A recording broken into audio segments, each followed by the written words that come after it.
Et voilà, c'est parti ce matin pour vous parler dans le cadre de l'accompagnement psycho-évolutionnaire de ces fameuses bulles de création. C'est quoi des bulles de création? Parce que quand on fait des commandes, on parle de ces fameuses bulles de création, on commande d'éliminer les mémoires, etc. dans les bulles de création. Alors là, on parle de ce qui a été créé dans l'astral. C'est-à-dire que l'astral, c'est le plan par excellence de création et de co-création pendant toute l'involution avec les êtres de l'involution. Donc, ça veut dire quoi? Ça veut dire qu'il y a des espèces d'endroits dans l'astral où on a eu de la création, co-création. Et c'est ça qu'on va aller transmuter, hein, parce que cette information-là, quelque part étant dans l'astral, reste en place. Donc, c'était pour ça que c'était important pour nous d'aller dégommer l'information qui sont contenues dans ces fameuses bulles de création qui proviennent de nos vies d'involution, que ce soit d'ailleurs d'ici sur Terre ou peut-être même d'autres endroits, puisqu'on sait que notre univers local a été assujetti à l'involution également, hein, donc à la dualité, etc. Et que ça frite en fait, hein, c'est ça. Donc ces bulles de co-création ou de création, comme on les appelle, et c'est important d'aller les nettoyer correctement pour pas être sous influence de ces bulles astrales. En fait, dans l'astral, si vous voulez, il y a plusieurs zones de co-création. Donc, ces bulles de co-création, ça appartient à quelqu'un en particulier, à vous en particulier. Mais il y a aussi des égrégores collectifs, voilà, il y a beaucoup de choses. Il y a les liens qu'on peut avoir également avec les êtres décédés. Il y a énormément de choses dans l'astral, en fait. C'est vraiment comme une énorme couche, là, sur notre tête, hein, quatrième densité ou dimension qu'on va petit à petit comprendre, conscientiser. Alors, faut pas en avoir peur, parce que sinon, on se dit, wow, c'est tout ça qui nous commande, là, là, là, là, là. Alors, faut faire confiance à son énergie de l'esprit, parce que lui va avoir l'intelligence de nous ramener petit à petit les informations sous forme d'événementiel et d'émotions pour pouvoir nettoyer ce qui a été contenu dans cette couche astrale qui ramène à la mémoire de l'âme également, hein, ça s'est collé et qui joue avec notre corps émotionnel. Donc c'est assez simple en fait, c'est des questions, comment dire, de structure de nos corps, de structure de ce corps-là, hein, de cinquième race racine, est fabriqué de cette façon-là. Et petit à petit, ben, ce nettoyage mémoriel, donc ce nettoyage de ce qui est collé pour nous en personne dans l'astral, va permettre un dégagement, ben forcément astral, de notre corps astral. On dit corps émotionnel ou corps astral, hein, ça veut dire ce que ça veut dire. Voilà, donc c'est à l'intérieur de nous également, hein. C'est pas toujours waouh, c'est dehors, dehors, dehors, non, c'est aussi dedans. Et une fois que ce corps-là, il est de plus en plus transparent, eh ben l'âme peut se coller plus en fréquence avec l'esprit en direct, et puis ça circule mieux dans le corps, ça circule mieux dans les corps, et on a cette guidance intérieure pratiquement, bon, on va dire, instantanée. Alors, des fois, on l'a moins. Bah, c'est normal puisqu'on n'est pas fusionné encore complètement. Quand on sera fusionné, déjà, on ne se pose pas la question de savoir si on l'est, hein. Donc, ça, c'est un petit peu aussi simple à voir. Les gens, en général, nous, on se demande, tout qui vient vers nous, oui, je veux savoir où j'en suis avec ma fusion.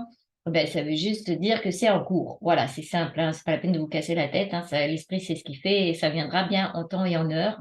Et ça vient aussi en temps et en heure en fonction de tous les couches, hein, donc de cette fameuse couche astrale, et effectivement le dégagement de ces fameuses bulles de création, qui sont en réalité des bulles de co-création. Alors il faut savoir vis-à-vis de l'esprit que la véritable créativité ne passe pas par l'astral. Donc ce qu'on a découvert il n'y a pas très longtemps, c'est que aussi pour parfois attirer des choses à soi, on fait bouger l'astral en fabriquant cette fameuse loi d'attraction, hein. On se dit, OK, on va mettre en route cette loi d'attraction parce que j'ai besoin de ça et ça dans ma vie. Alors ça, c'est la plupart du temps, bien c'est de l'attraction, mais ça marche avec l'astral.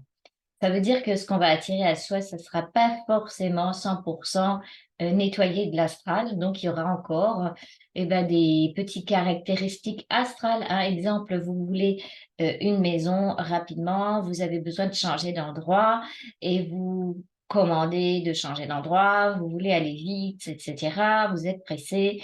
Voilà, vous visualisez votre maison, vous créez ça dans la maison de vos rêves, vous mettez en route tous vos corps et comme vos corps astraux sont mis en route également et puis que vous décidez de mettre en route cette loi d'attraction pour avoir rapidement, je précise rapidement, ce lieu de vie, cette maison, ben oui, elle va arriver rapidement, mais vous pourrez être dedans, hein, et puis il va y avoir peut-être des défauts dans cette maison, hein, parce qu'elle était pas mise en route avec l'esprit directement. Elle a été mise en route par besoin, voilà, par envie d'être rapide. Alors la vitesse aussi, faites attention, hein, parce que l'esprit dans son... Oui, je sais, c'est long. Oui, je sais, il faut beaucoup de patience. Ça, c'est vraiment très, très délicat, mais il n'y a pas de notion de temps rapide. Hein. Dès qu'on demande à aller vite, il y a des choses des fois qui sont en déséquilibre ou qui vont trop rapidement. Donc faites attention. Poser plutôt l'intention, voilà, au point zéro, que je commande d'avoir un lieu de vie, une maison, puis après, il faut lâcher prise. Ça, c'est délicat. Parce que là, ça va passer jusqu'au plan morantiel, jusqu'au plan de l'esprit. Et il y a là-bas, c'est comme s'ils avaient la carte de toutes les possibilités quantiques et ils vont attendre le bon moment, en fait. C'est comme si vous pouviez attendre le bon moment vous-même sur ce plan pour pouvoir le mettre en place de façon optimale dans la matière, mais c'est pas toujours un moment qui va être agréable pour l'ego. Hein. C'est ça qu'il faut comprendre aussi. On a des fois une dissonance entre l'ego. Alors, si c'est pas agréable pour l'ego, bah, faut se fâcher et puis dire, oh, oh, oh, le feu là, j'ai envie que ça aille plus vite, mais voilà, savoir que on est encore dans cet apprentissage de créativité, de création de l'esprit. Et pour tout ça, il faudra libérer quand même toute façon toute cette mémoire et toute cette co-création astrale. Donc ça va venir, c'est en cours, ça se fait pour chacun d'entre nous au fur et à mesure qu'on avance. Donc la petite commande des bulles de création, c'est très pratique pour pouvoir dégager l'information contenue dans ces bulles et pour éviter que ces bulles-là reviennent. Hein. C'est un peu comme quand on dégage des égrégores et des choses comme ça. C'est la même chose. Les bulles de création, ce sont des petits égrégores personnalisés, on va dire. Voilà. Merci les amours. Je vous souhaite une belle route vers votre souveraineté à chacun, chacune. Merci d'avoir pris le temps. Et si cette petite vidéo vous a plu, n'oubliez pas de mettre un petit pouce pour nous encourager. Et n'hésitez pas à poser d'autres questions, ce qui me permettra de faire d'autres vidéos. Il y a des sujets, c'est vraiment passionnant. Quand on commence à être en route vers sa fusion, c'est juste incroyable ce qu'on peut découvrir et avoir envie de partager. Donc, vos questions me permettent de partager de l'information. Merci à tout le monde. Bonne route vers vous-même.